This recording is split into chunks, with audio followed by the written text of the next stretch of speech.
প্রত্যেক বছর cigarette company cigarette তৈরির জন্য ভারতবর্ষে 14 লক্ষ গাছ কেটে ফেলে। তাদের জন্য কোনো মামলা হয় কি? আমি খাওয়ার জন্য একটু কাঠ চুরি করেছি বলে আমার নামে ডায়েরি হবে? আর প্রত্যেক বছর ITC company, Indian tobacco company cigarette যারা বানায়, সেই সিগারেট কোম্পানি 14 লক্ষ গাছ কেটে ফেলে সিগারেটের মোড়ক তৈরি করার জন্য। তাদের নামে কেউ মামলা করে না।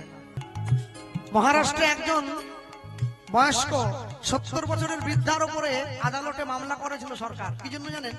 সে বনে গিয়ে কাঠ চুরি করছে, তাই তার উপরে কেস হয়েছে।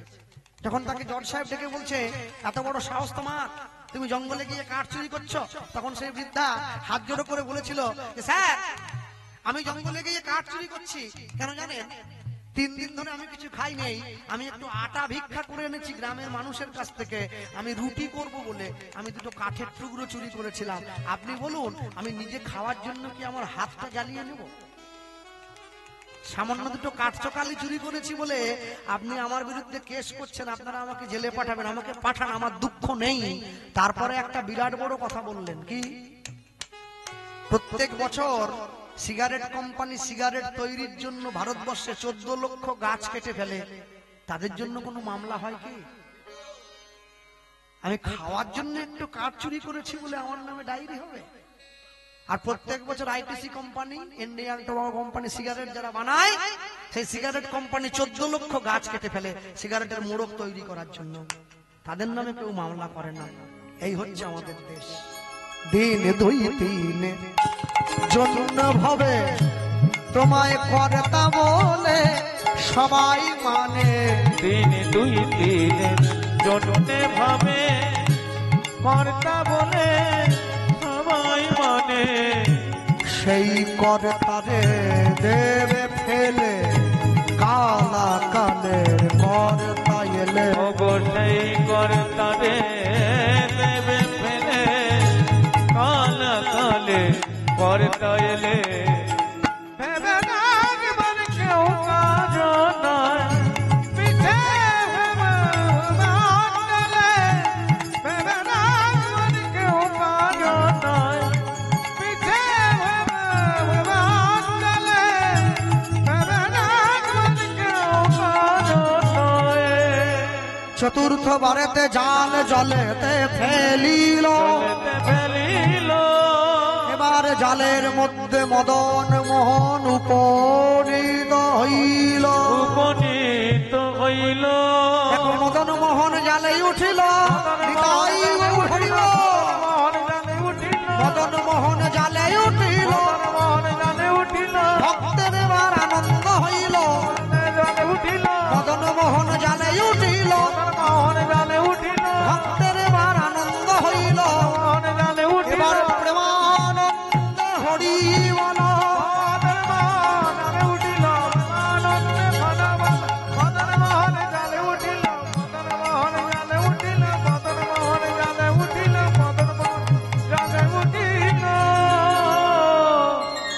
সেই মদন মোহনকে ঘরে নিয়ে এসে মন্দিরের দরজায় বসিয়ে দিয়েছে।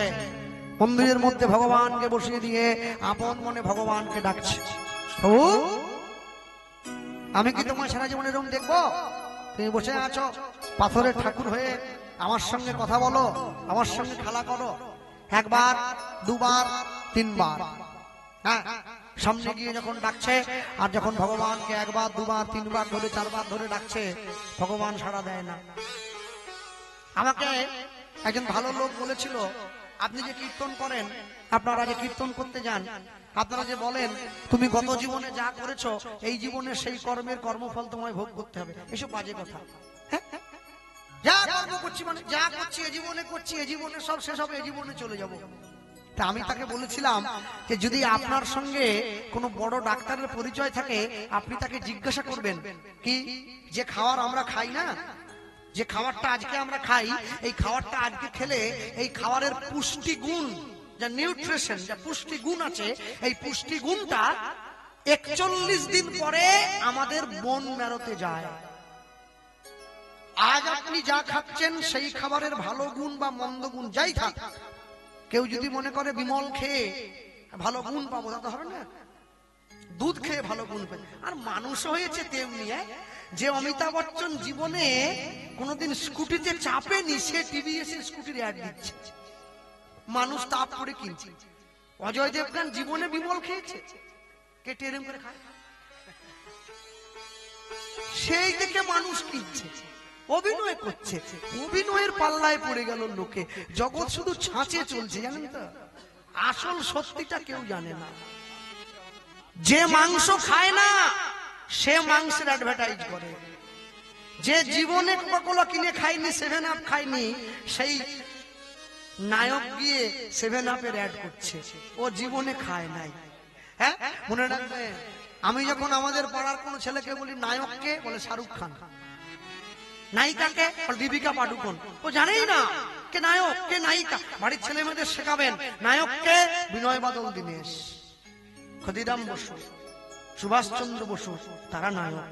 নায়িকাকে মাতঙ্গিনী হাজরা, ঝাঁসির রানী লক্ষ্মীবাই, ইংরেজের দেওয়া গুলি খেয়েও দেশের পতাকা যে মাটিতে পড়তে দেয়নি, সেই তো আসল নায়িকা। কেন? আমার কথায় কেউ দুঃখ পাবেন না, মানুষ বড় আজব। 300 টাকার জন্য যে মেয়ে মানুষ সংসারে অভাবের দায়ে পড়ে 300 টাকা, 500 টাকা, 1000 টাকার বিনিময়ে নিজের রঙের কাপড় সরিয়ে দেয়, সমাজ তাকে বেশ্যা বানিয়ে দিয়েছে। আর 3 কোটি টাকার জন্য যে নায়িকার পর্দার সামনে ছোট পোশাক পরে নাচে, সমাজ তাকে নায়িকা বানিয়ে দিয়েছে। দুটোই বেশ্যা, এটা ছোট, ওটা বড়। মনে রাখবেন, মানুষ বড় আজব। যুব সমাজকে বুঝে নিতে হবে জগতের সার কোনটা। এখনো যদি যুব সমাজ, ইয়ং ছেলে মেয়েরা না বোঝে, তাহলে তুমি কি করে বুঝবে জগতের প্রকৃত সত্যটা কি? মনে রেখো, বলো ভালোবেসে সুখী হতে, বলো কে না চায়। রাধা সুখী হয়েছিল পেয়ে শ্যামরায়। এখনকার দিনের গান তো আমি কিছু বুঝি না, ধুম ধাম, এই শুধু মিউজিকের শব্দ, বলবেন না। হ্যাঁ, আরে কীর্তনে দক্ষিণ 24 পরে লোকে আমাকে বলছে, কৃষ্ণবাবু সব কিছু করবেন, একটা গান গাইতে পারবেন কি? বলে কোনটা? বলে কাঁচা বাদামটা। হায় ভগবান, কাঁচা বাদামও গান হয়ে গেল।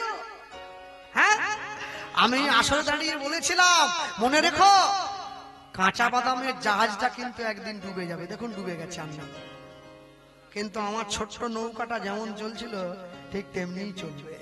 হ্যাঁ, দুধের থেকে মদের দাম যতই বেশি হোক, দুধের সঙ্গে মদের তফাৎ কি জানেন? মদের বোতলের দাম 1 লাখ টাকা, দুধ তো 30 টাকা কিলো। তফাৎ কি? তফাৎ দু জায়গায়। মদ যদি পাহাড়ের গোয়ায় নিয়ে বসে থাকা হয়, লোকে খুঁজে চলে যায়, আর যে গোয়ালা দুধ বিক্রি করে সে বাড়ি বাড়ি যায়।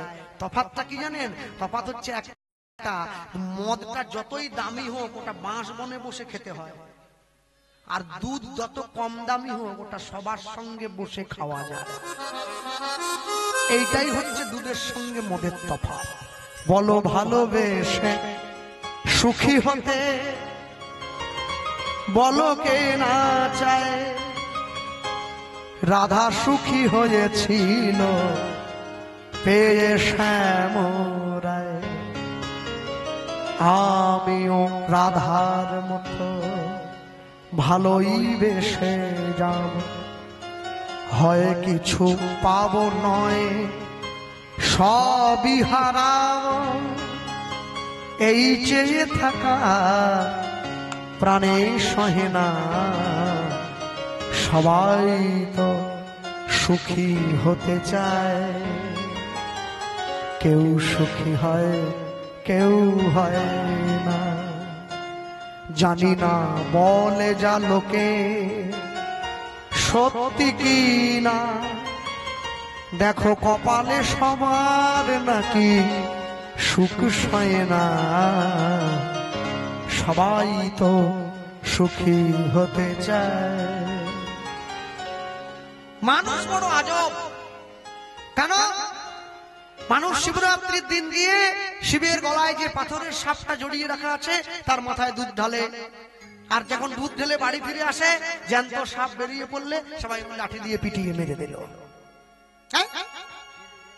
বিদেশ থেকে ঘুরতে গিয়ে বেনারস থেকে একটা ইঁদুর কিনে এনেছে, পাথরের ইঁদুর, তাকে সিংহাসনে বসিয়ে লাড্ডু দিচ্ছে, আর যখন সিংহাসনের নিচ থেকে নেংটি দুধটা বেরিয়ে লাড্ডুটা খেয়ে নিল, তাকে বিষ দিয়ে মেরে দিল।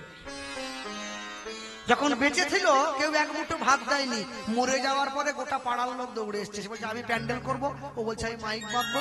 আর ছেলে বলছে আমি বেঁচে থাকতে আমার বাপকে জীবনে একটা মাছের টুকরো খাওয়াইনি, মরে যাওয়ার পরে গোটা পাড়াকে ভেটকি মাছ খাওয়াবো। বাপ যখন বেঁচে ছিল তখন একটু দাম, মরে যাওয়ার পরে পাড়ার লোককে খাইয়ে কি হবে? বাপ কি আর গেল? এই যেমন মা বসে আছে পাশে, আমি যেখানে কীর্তনে যাই মানুষকে বলি আমি আমার মাকে নিয়ে যাই, আমি সঙ্গে সঙ্গে মাকে রাখি। এক জায়গায় কীর্তন থেকে যখন আসর থেকে নেমেছি, একজন লোক আমার হাত ধরে বলছে কৃষ্ণবাবু আর কিন্তু ওইটা বলবেন না যে মাকে নিয়ে যান। তাহলে কি বলবো? বলবেন মা আপনাকে সঙ্গে নিয়ে সব জায়গায় যায়, মা আপনাকে হাঁটা শিখিয়েছে, আপনি মাকে হাঁটা শেখান নাই। মনে রাখবেন, ভারতবর্ষের মাটিতে এই ভালোবাসা আপনি কোথাও পাবেন না, শুধুমাত্র ভারতে পাবেন। যে বাড়ির ছেলেমেয়েরা ইংরেজি ভালোবাসো, তারা ইংরেজিতে পড়াশোনা করো। হ্যাঁ, আমি যদি বেশি দূর পড়াশোনা করি অল্প বিস্তর করেছি। মনে রাখবে, ইংরেজিতে কথা আছে brother in law, sister in law, father in law, mother in law. দেখবেন সব কথার শেষে ইন ল শব্দের যোগ আছে। ইন ল মানে কি? মাদার ইন ল, আইন মেনে মা। ব্রাদার ইন ল, আইন মেনে ভাই, মনের ভাই নয়। সিস্টার ইন ল, আইন মেনে বোন, মনের ভালোবাসায় বোন নয়। আজকে বোন আছে, কালকে বউ হয়ে যেতে পারে, এটা ঘটছে। হ্যাঁ, মনে রাখবেন সব সময়ের জন্য। মাসির মেয়ে কাকার ছেলেতে মিলে বিয়ে করে নিয়েছে, একে বলে সিস্টার ইন ল। আইন মেনে বোন ছিল, আজকে বোন নেই, আজকে বউ। সমাজ এইভাবে একটু একটু করে নষ্ট হয়ে যাবে। সমাজকে টিকিয়ে রাখতে গেলে সমাজের প্রাণ যারা, এগিয়ে আসতে হবে। যুব সমাজকে বাধা দিতে হবে, দিকে দিকে প্রতিবাদের ঝড় তুলতে হবে, তবে তো সমাজ সঠিক হবে। না হলে কি করে হবে? যুব সমাজ যদি এগিয়ে না আসে, ধর্ম রক্ষা হয় না কোনোদিন। স্বয়ং ভগবানকে নেমে আসতে হবে ধর্ম রক্ষার জন্য। আশায় আশায় তবু চেয়ে আমি থাকি, যদি আসে কোনো দিন সেই সুখ পাখি। হ্যাঁ, এই যে ইউটিউব ছেলেরা বসে আছে, যারা ভিডিও করছে, এরা যখন একটু একটু করে ভিডিওটা কেটে থাম্বনেল দিয়ে দিয়ে ছাড়বে, দেখবেন ওই কমেন্ট যখন হবে না, দেখবেন ওখানে মানুষে কত বাজে বাজে কথা লেখে, কত গালাগালি করে, কত গালমন্দ করে। কেন বলুন তো? যার কথাটা গায়ে লেগেছে সে গাল দিচ্ছে। পড়বে কথা সবার মাঝে, যার কথা তার গায়ে বাজে। যে চোর, সে কোনোদিন ক্লাসে সবার মাঝে বসে না, পিছন দিকে গিয়ে বসে, আর মাস্টার ওর কাছে গিয়ে ঘুর ঘুর করে, বলে তুই লেখ। বলে স্যার ওদিকে যাবেননি, বলে না তুই লেখ। মাস্টার জানে টুকলি করে এসেছে। আরে হিন্দু হয়ে, হিন্দুত্বের হয়ে কথা বলছি, তোমরা আমায় গালমন্দ করছো, আরো 5 জনকে গালমন্দ করছো, আমাকে গালমন্দ করছো না, নিজের জাতিকে গালমন্দ করছো, নিজের সমাজকে গালমন্দ করছো, নিজের শিক্ষাকে গালমন্দ করছো। আশায় আশায় তবু চেয়ে আমি থাকি, যদি আসে কোনো দিন সেই সুখ পাখি। এই চেয়ে থাকা প্রাণে সহে না, সবাই তো সুখী হতে চায়, কেউ সুখী হয় কেউ হয়। ভক্তমণ্ডলী মায়েরা, মন্দিরের মধ্যে ভগবানকে বসিয়ে দিয়েছে, ভগবানকে বলছে প্রভু তুমি আমার সঙ্গে কথা বলো, আমি কি এরকম করে তোমায় দেখবো? 1 দিন 2 দিন 3 দিন মন্দিরের দরজাটা বন্ধ করে দিয়েছে। যুগে যুগে তুমি আসিলে ধরায়, রাখিতে ভক্তের মান, রাখিতে ভক্তের মান। নিতাই হরি বল।